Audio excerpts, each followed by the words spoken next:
Alright guys, I'm the Clueless Drinker, welcome to a beer review, and that's a towel. So today we're going over to ÜberQuell out of Germany. Where are these guys based? Should have looked at this beforehand. So these are actually based in Hamburg, and this is a bottle of the Supadupa IPA, clocking in at 6% ABV. So let's have a quick read of what the label says.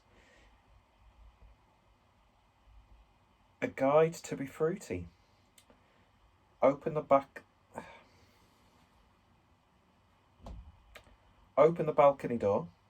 Don't have one. Free your mind. My mind's been free for quite a while. It's easy when it's empty. Into the hammock, wish I had one. Out of the daily hustle. Here's my day off, so I am doing that. Crown caps down. Exotic tastes in. Sounds OMG, but it's IPA.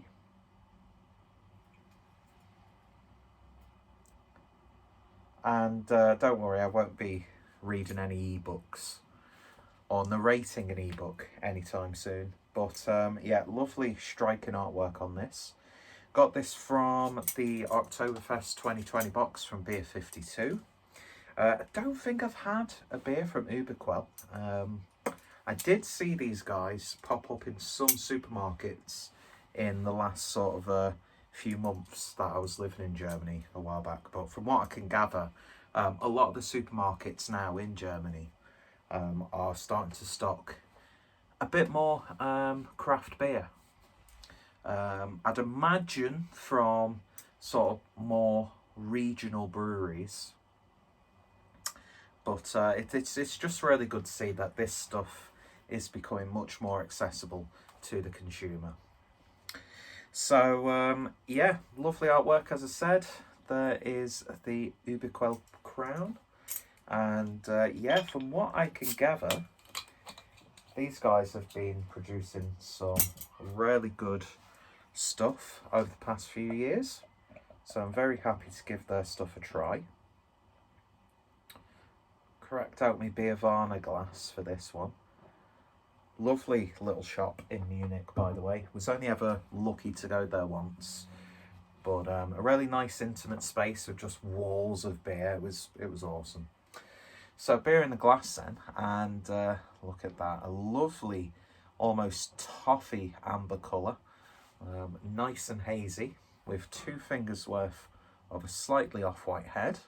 Looking really nice and dense there in the glass. So let's see what we get on the nose.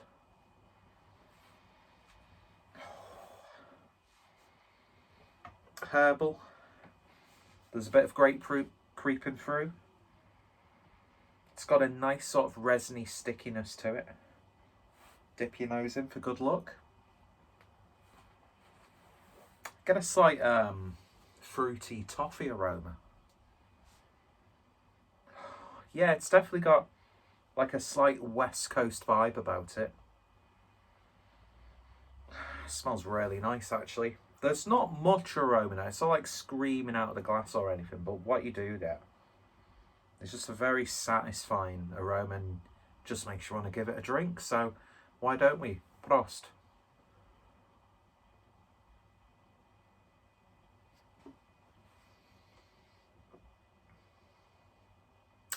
And it's definitely got that West Coast vibe about it.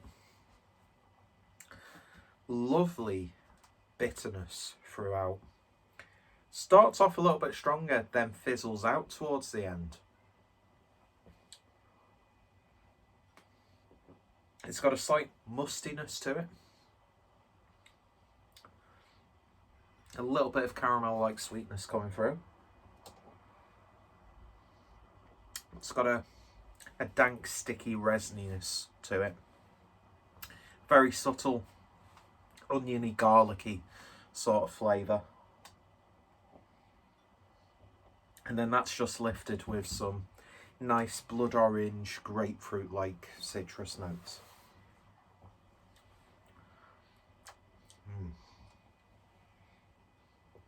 I said that it's like more bitter at the start, but the more you drink it, the more that resting bitterness sort of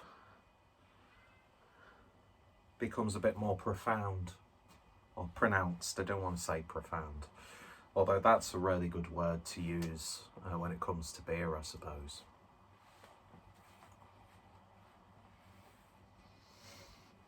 It's just a really simple, slightly West Coast IPA. You know, it's not going to be a hophead's wet dream. It's drinking much lower than a 6% beer. It's got a lovely medium mouthfeel to it.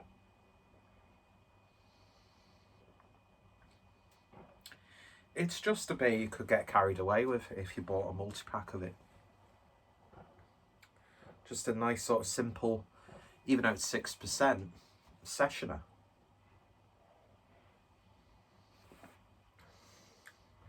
And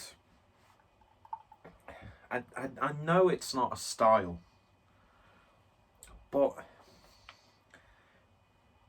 to me, this reminds me of a German brewed IPA. If you were to create a subcategory of German IPA. If you know what I mean, you know what I mean. If you don't, I'm probably wrong anyway. The tall and short of it is that a proper phrase? I don't know. It's a nice beer. It's nice and simple. Just sit back and enjoy. If you don't go searching for flavours, you're not going to be upset. Do you know what I mean? It's a habit by doing this, doing beer reviews, is we're always trying to like pull out flavours and really search and, you know, use all of our senses. But sometimes you just want a really nice, satisfying IPA. And this is a really good example of that. Got those stone fruit characters as well. But it's that sticky, resiny sweetness that I really like about this. And that bitterness that from start to finish. Yeah, lovely stuff for a lazy Tuesday afternoon. So in terms of a rating then, on ÜberQuell's Supadupa IPA, I'm going to give that one a 7.5 out of 10. As I said, pick this up from Beer 52 as part of their Oktoberfest box. They may have this and other ÜberQuell beers on the Beer 52 shop, so if I remember to do so, because I've not done it in the past few Beer 52 related reviews, I'll put the Beer 52 web shop down below. I will, of course, be putting all the social media links down below for ÜberQuell. Not too sure if they've got a web shop or not, but if they've got one, you'll find it in the description. So yeah, go check them out. If you come across this one and you want just a nice, simple, drinkable IPA, then there's sort of like a refreshing nature about an IPA like this in this day and age where every brewery is doing like a hazy, fruit-forward, hoppy, you know, New England style. But yeah, lovely stuff indeed. So go check them out down below. If you've tried it or any other beers from the brewery, let me know your thoughts, opinions, any recommendations. Always greatly appreciated. And yeah, thank you all for watching. And I shall hopefully see you all later. Cheers.